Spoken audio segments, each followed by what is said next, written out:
Welcome to the Meg and Maggie podcast, where we bring you conversations of overall wellness. We believe in challenging the all or nothing approach to our health by focusing on simple and sustainable practices for your everyday life. We are so happy you're here with us. Now let's get into today's episode.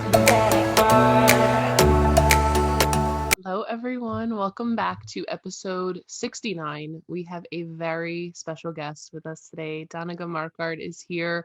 We are going to be chatting about her books, regenerative agriculture broadly, regenerative ranching, lots into Doniga's story, which is so inspiring. You'll learn all about it and a little bit here in the interview, but we are so excited to have you on our podcast today and to introduce you to our listeners. So first, Doniga, if you can start with just telling us a little bit about yourself, and also because we're going to get into, a lot of your story in the book related to your childhood and teenage years, if you can walk us through a little bit like where you grew up and just kind of those kinds of things. Yeah, so my name's Doniga Markegard, and right now along with my family, we raise grass-fed beef, grass-fed lamb, pasture-raised pork, and pasture-raised chicken on about 14,000 acres of coastal grasslands in the San Francisco Bay Area. So we do this by mimicking nature through regenerative agriculture practices. And that leaves more life than every life that we take for food. And that's through working with nature and enhancing biodiversity, aiming for healthy soils so that there's more life in the soils in the form of microbes and just all kinds of mycelium and living organisms around the root structures of these plants. And we're really honored to steward this land that was once stewarded in a very harmonious way by the indigenous people. And this land that I'm on here today is the territory of the Ramaytush Ohlone. And they worked with these grassland ecosystems to provide food. And because their survival depended on it, their survival depended on them stewarding this land to produce abundant food. And it was a very active approach of working with these large herds of grazing animals to provide more food for them. So they kept the grasslands opened by sort of mosaic burning. They hunted, so they were part of that predator-prey relationship to keep the animals moving. Actively tended the riparian areas and the forested areas for tools and food and gardening. And so I bring this up because so much of my work is about relationships. And if we don't have a relationship with nature and our own human nature, then we can't really begin the regeneration process. So it really starts with that. It starts with the basic understanding of how nature functions and how we play a role in that broader ecological context. Thank you for sharing that. We definitely want to. So first of all, I read Wolf Girl and Megan read Dawn again because there's two of us, so we could split up the reading here. But we absolutely loved your books, and I definitely want to hear a little bit more about your childhood and growing up, and kind of what led you into leaving your home and just kind of the beginning part of that journey, because I feel like our listeners, for those of them who don't know you yet, I feel like this is a really important part of, how you got to where you are today. So can you share a little bit about that with them? Yeah, absolutely. So in my books, I go back to my childhood, and I was raised in a very rural area in Washington State, surrounded by farmland and wild spaces, and I always felt a strong connection to the river and the valley I grew up in, and that's sort of where I went to seek connection.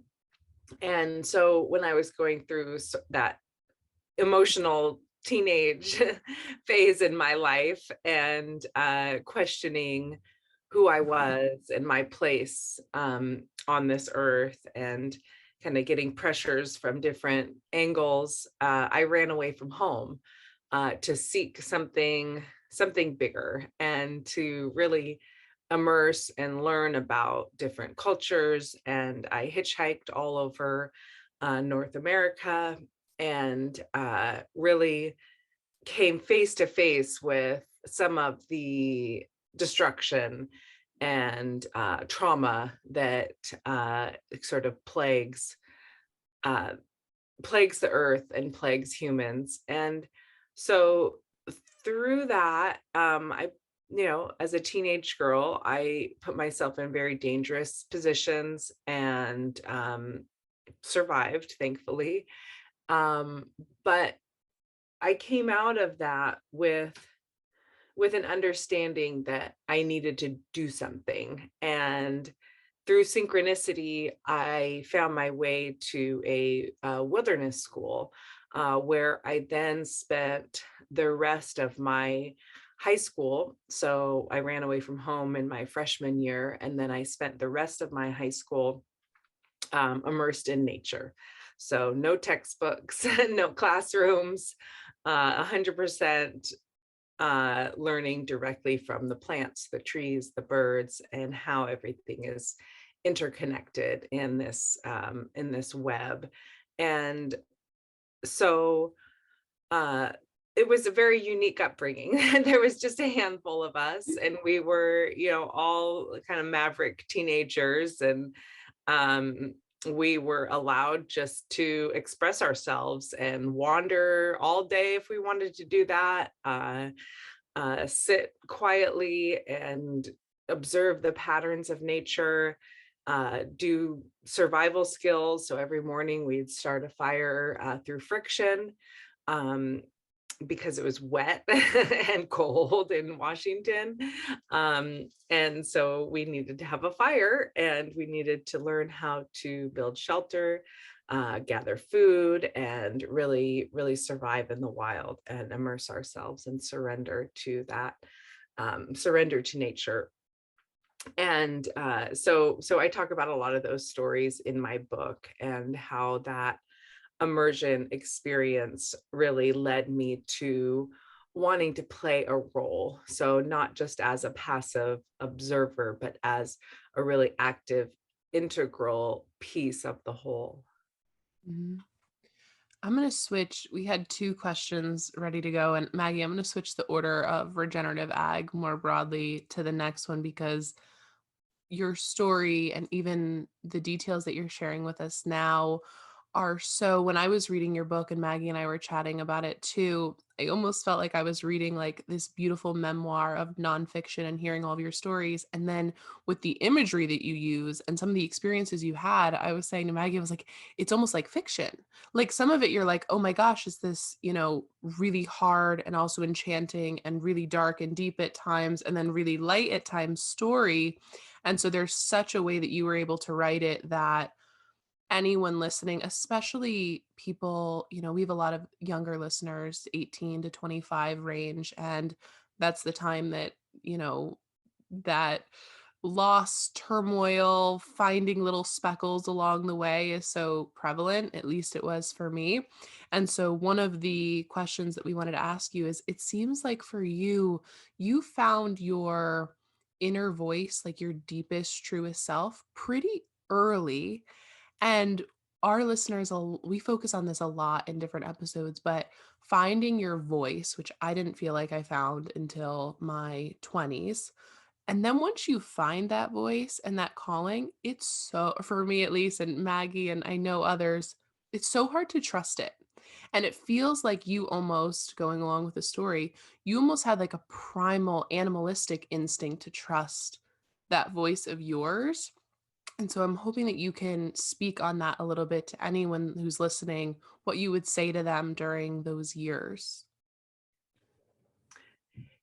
Yeah, so we all have access to that intuition, and everyone in points of their lives has probably gotten like a gut feeling, whether they were in a dangerous situation or they just had a feeling about a person or a place, and so that's there, and that's accessible to everyone, and you can tap into that. And the way that I was taught to do this is to immerse in my senses. So once all senses are engaged, it's like there's this sixth sense that emerges, and that's that intuition, or that sort of inner knowing. And so through that, um there's this point of like non-thinking, so getting out of our logical brains and connecting to our heart. And it was actually the reason I started this wilderness school was because a Maori elder came to my house and saw me, and I was kind of dressed in tattered rags and dreadlocks in my hair, and really sort of like, you know, writing off society and rebelling against everything that was conforming. And so he took one look at me and said, "You are headed for danger." And Mm. sort of with these piercing eyes and his jade cane. And it's like, "Oh, what do you mean? I'm doing my thing. I'm, following my path, and going against society." And so when he did that, it was like, it got right to my heart. It was like, "Whoa, okay, I'm headed for danger." And then he went on to basically say that you need to find a way to your heart. You need to get out of your logical brain and find that path to your heart. And Mm. it's only when you find that heart path, and then you can apply the logical brain to that heart path. But it really has to come from the heart. And so he's saying this, and then he's going on to say, "You need to go to this school, Mm. wilderness awareness school, to connect with that heart path through nature." Mm. And come to find out, that's sort of how he was raised by his grandmothers, that he would swim with the whales and swim with the dolphins, and they would blindfold him. And so that he would, while he was underwater, he really was immersing in all of his senses. And he would do this, and he learned navigation, and he learned all of these ancient ways through story and through oral tradition. And so that's, and really indigenous people all over the world, that's the path, is that direct connection to nature and direct connection to the senses. And we all have access to nature. It's a basic human right, and we don't need to, we need to honor our own ancestors and how they once lived in relationship, and look at, we were all at one point came from hunter gatherers, and we all can go back to that basic understanding of that relationship. And you can do that through sensory awareness to connect to that intuition and connect to your heart. Hmm. I need to give a Uh, moment just for that. It's I so know. powerful. Yeah. Yeah, I feel the same way. It's like I can just feel it in my center, you know. It's like Yeah. it feels right. Yeah. And it's interesting because I was just I've been really diving into Paul Hawkins' work, Regeneration, ending the climate crisis in one generation. And he talks a lot about regenerative agriculture and agroforestry. And I'm doing some larger global regenerative agriculture projects right now. So a lot of this applies to some of the work that I'm doing. But the intro is written by Jane Goodall, and she talks about, basically exactly what this Maori elder was telling me. It's like, connect with your heart. And I was like, whoa, I've heard this before. And it's really true. It's like you're speaking the truth. And that's someone like Jane, who has connected so deeply to the gorillas and to nature and indigenous people, and that immersions, like they all come to the sort of the same understanding. Mm-hmm. Yeah, it's like it's the basic primal understanding of ourselves, right? And like Yeah. I like how you pointed out earlier how we have to get out of our thinking logical brain and connect to our heart in order to then use our logical brain, right? Because that's one of the greatest gifts of being human, is that we have this logical brain that can come up with so many things, and we can invent technology and make things better, but it can get away from us, Yeah. right? It can get so far away. One thing, Meg, we weren't planning on talking about this, but we love tangible, practical tips on this show. And I feel like this would be a good place for you to, I know, at least in Wolf Girl, there's a couple places where you share things that people can do to connect to nature more, and how they can track animals and things like that. And I know tracking animals was a huge part of your schooling and your upbringing. Can you share a couple things for our listeners that they can do to use nature to connect to their heart and their senses more? Yeah. Well, I think the first thing is just, stop making excuses. Because some people, even if you live in cities, might say, oh, I don't have time, or there's always like that little voice in the back of our head. Oh, I should be doing something else. I need to go work out, or I need to do this or that.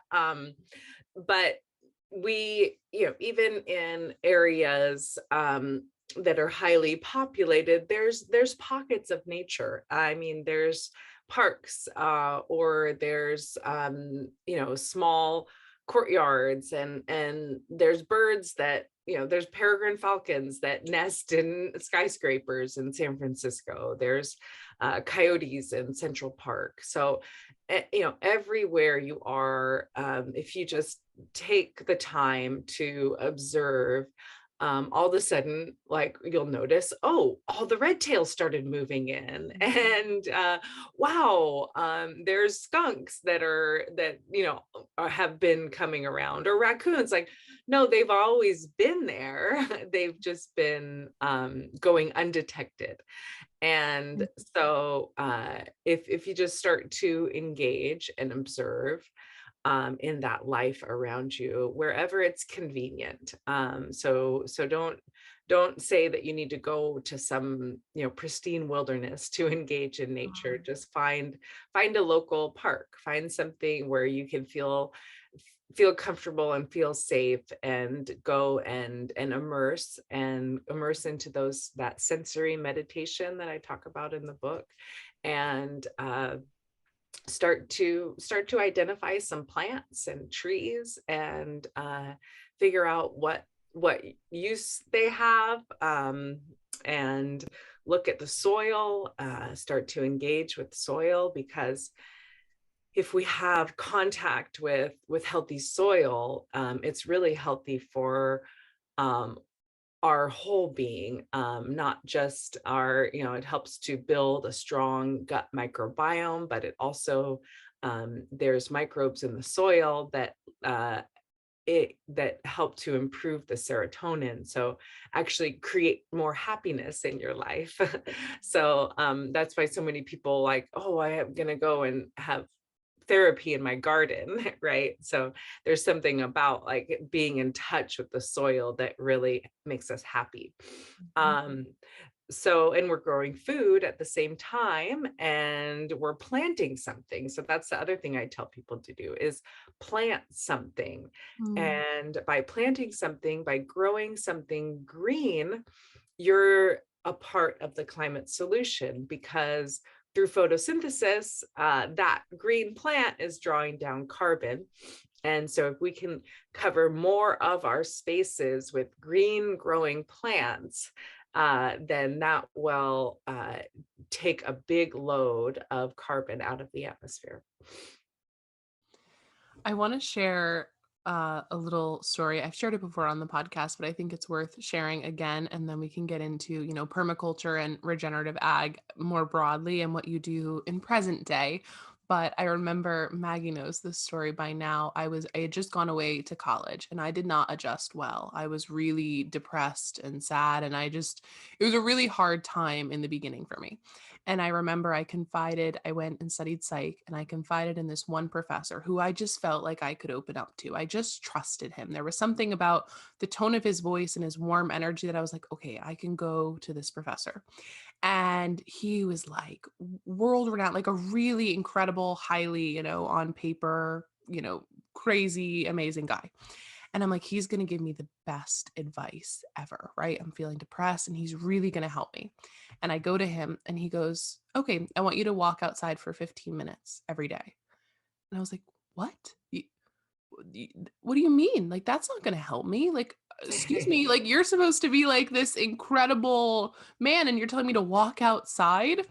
And I tell you, like, that was the first time that I personally think that besides being a child, as an adult, learned that I needed to incorporate nature to feel whole and Yeah. to start to improve my happiness. And I just think it's a funny little story, but it was so true. And, that didn't mean that all of a sudden my life was just rainbows and butterflies, but it helps, right? And we have these tools to add in. And there is so much to be said about just going and sitting by a river or getting in the river and just, like you said, engaging all your senses. I like the way that you were able to explain that because it's such a grounding technique. I come from more of the psych world, and it's so powerful for anyone who we're surrounded by feelings of anxiety and depression and sadness these days. So there is so much to be said for those simple practices in everyone's life.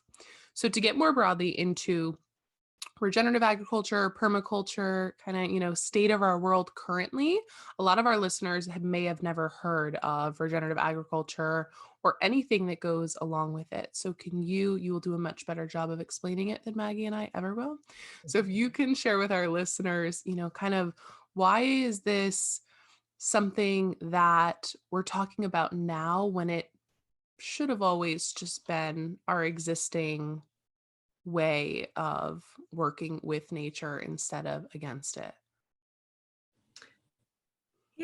Yeah. So regenerative agriculture really is kind of how it sounds, is figuring out ways that we can still produce food for humans, w- but instead of the extractive industrial model, let's look at a regenerative holistic model. Mm. And we're never going to go back a few hundred years to how things were. So how do we move forward given the crisis that we're faced with? And we all feel it, whether it's floods in Montana, or mega fires in California, or desertification that leads to war, famine, and poverty. So what is it that we can do to bring back abundance, so that every human being has access to clean, healthy, wholesome food, and regionally, and can play a role in that. It's like, why is it that farmers have been sort of the kind of the lowest class in this country and globally, and sort of, oh, if you stay on the farm, it's like, oh, you're not going to get anywhere, right? It's just like, oh, well, if you're not smart enough, you can stay on the farm, or there's just this, and it's because of economics. There's no future in the current state of agriculture, and because how we viewed, say, food versus technology, you see these kids at school that have the latest iPhone, yet they're, living on food stamps, and they're eating chips and lots of high fructose corn syrup and sugars, and plagued with diabetes and obesity. And so why is it that our culture doesn't value that health and put the investment in healthy food, so that you're not paying later for healthcare and disease? And so there's a lot of work to be done, and there's some great efforts, but we need to act quick. And so regenerative agriculture, across the board has, kind of raised up as the single solution to healing our soil and the climate crisis. And there's a lot of talk about, like different ways to approach sort of that legacy load of carbon that's been created. However, if we can do it through something humans do every day, like eat, then and we can do that on a global scale, then we're really, really making some movement. So essentially, regenerative agriculture is working with nature and looking at how we can produce more food and more biodiversity, and ultimately lead to healthy soil. And that soil has that ability to store carbon and turn it into food, because everything in nature eats or is eaten, and there's no waste. So with that, we apply different techniques and different philosophies. So essentially, we don't till up the land, because as soon as you put a plow to the earth, and you release that carbon, and you release that structure of all of the interconnected life that's under our feet. And so we use minimal tillage, aim for biodiversity. So biodiversity above ground leads to biodiversity below ground, and every different root system plays a different role. And then we integrate animals. And this has been my role for the last 18 years, is that integration of animals. And I'll tell you, it's not been an easy path. We've come up against a lot of resistance from groups. And it's essentially, what I always come back to is there's no intact ecology and that's devoid of animals. So there should be no agriculture devoid of animals. And my role as a human is to be part of this movement. And as a regenerative rancher, I move. And I love the work of Katie Bowman, who's her life is about movement and bringing movement to more people. And she's written some great books like Move Your DNA. And essentially she helped phrase this for me. It's like, well, what you're doing is you're moving. And because, stagnancy, we know in our own bodies, leads to decline. And it's the same with nature. If nature is stagnant, there's going to be that decline. So I move the animals, and that's whether it's, every single morning we move the chicken shelters, and the chickens, they move to fresh pasture and they leave behind their manure, so it never becomes sort of disease for them. They're debugging the pastures, and we move the cattle, we move the sheep, we move the pigs. We're constantly moving them, and with that, they're moving the plants, and those plants are healthier because of it. The cattle are like this incredible biological farming unit that you can't replicate with the machine, because their hooves are trampling the ground and helping to mulch that and plants into the soil to feed that carbon. They're fertilizing out the back end. They're mowing as they go along, and all of that everything a part of them, the saliva, the way they bite, the way their hooves help to help the seeds germinate. All of that movement leads to healthier grasslands, and then that moves those plants, and the plants move the soil and move that carbon through this liquid carbon pathway into that soil. And the results are incredible. I mean, we're getting a 12% increase in soil organic carbon on these rangelands, which is massive. And through that, we are able to not only be part of the climate solution, but we're able to provide healthy, nutrient-dense food to thousands of families.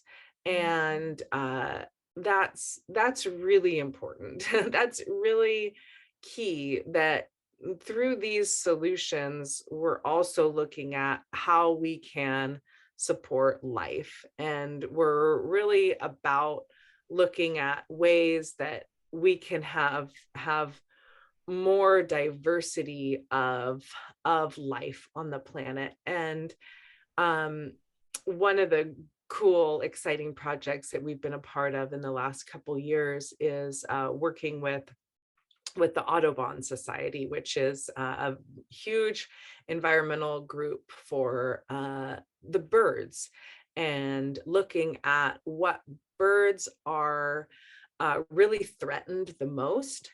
And it's grassland birds. And grassland birds have declined by over 50%.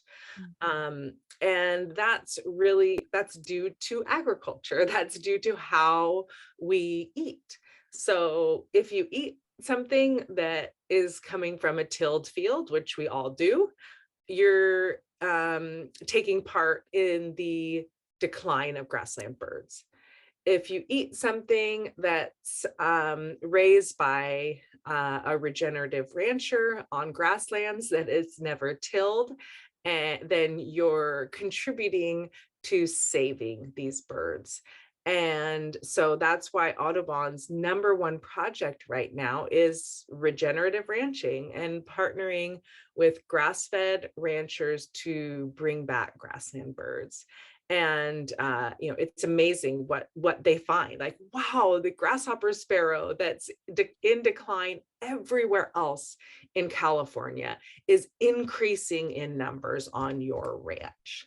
And this this goes on and on and on with each different species, because you just look at how these grasslands evolved. They evolved with grazing animals and large amounts of birds. And it's sort of, you look out, and even on our ranch, it's like, oh, there's 137 species of plants, and a huge diversity of life.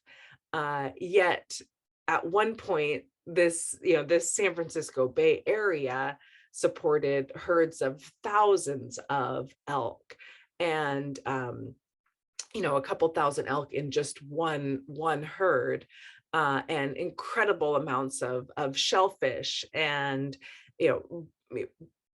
band-tailed pigeons that when they would fly, they would blacken the sky. So all of those animals left waste as fertilizer to help that carbon cycle. So really, we're working on all of these ecological cycles to say, hey, the solution is with these animals. These animals, if they're managed in a way that mimics nature, then we can produce more life, and we can really be part of the solution. Take the animals out of the feedlots, and boycott big meat, Mm. which is basically causing so much destruction and has so much lobbying power.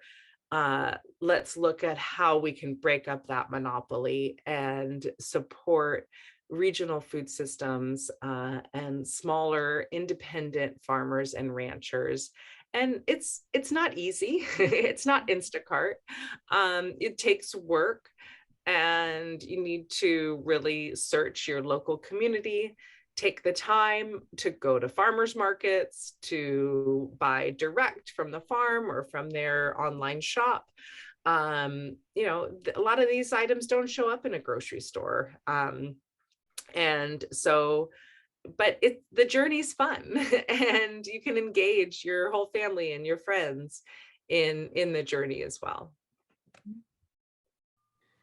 I love the part of the mindset shift. I mean, all of it is incredible. And I hope that this is something that continues to grow throughout, our country and the world. But to do that, we have to shift our mindset from we cannot create abundance through agriculture, through the only way is to create abundance through agriculture. And I love how you said that, how, one of your main goals is to create more life than you take, right? And you are creating more biodiversity, and you're bringing in new plants and new animals to the area because they're happy there, right? You're creating a place where all of the life is happy to be, right? This is a huge issue. We're in upstate New York, and this is a huge issue here. Like, all of the farms are they're disappearing because they can't survive in the modern state of agriculture. Like you said, there's no future with it, right? And luckily, we're starting to see a shift back towards smaller farms here that produce all of the vegetables and have animals, and we can get meat locally and things like that. But for pretty much our entire upbringing, we weren't able to do that because in a place where it's mostly farmland, there's no active farms, and it's like, how can we get back to having farms that can create abundance for all of the people here, and also create food that actually nourishes us, right? Like, I'm in the health and fitness space and nutrition, and it's a huge issue that the food we eat doesn't even have anywhere near the same nutrients that it used to have. And with that, we're also creating so much waste, right? And so how can we, get back to a place of having abundance for the earth, for the animals, for the plants, but also for ourselves? It's so important. And Maggie and I talk a lot on this podcast. It's a recurring theme of ours is choose your hard, right? So it's really hard to go, even for me, to go to now my local farms, who many of them now are practicing a regenerative model and grass fed. It's really hard to go and buy cream for my coffee that's $14 when I can get it for absolutely nothing. That's really hard, right? And I have to give up getting my nails done sometimes and doing all these, different things. But it's a hard that I would take I'm going to say 9.5 times out of 10 because I'm still human sometimes. But most of the time, I'm going to choose that hard because I know that it's in alignment with me to make sure the cream I use and the meat I'm purchasing and the things that are in my home and in my kitchen, they support what I believe of. I love incorporating animal protein. I feel strong and healthy, and I just feel 100 times better with meat in my diet. But I want to know that that meat was raised, those animals were raised in a way that I would want my own personal animals to be raised on a farm, right? And that's what I think is so powerful about you, Doniga, and your mission. And it came through your book, especially. And it's something that Maggie and I, it's a core value of ours, is that what we want for ourselves and our family, we want for the families in the inner cities, and we want for the families on the outskirts. And we know, and it's a part of Maggie and I's mission, that having just this podcast episode, right? This free, accessible podcast episode, we can then give to someone that they have some more hope that this is possible for them as well. This is not just a trendy, wealthy, New York City privilege style lifestyle. We can do this. We have to make shifts, right? I have to sometimes pick and choose, and I need to be, I know the farmer's market comes on Sunday. I better make sure I'm free for an hour to go there.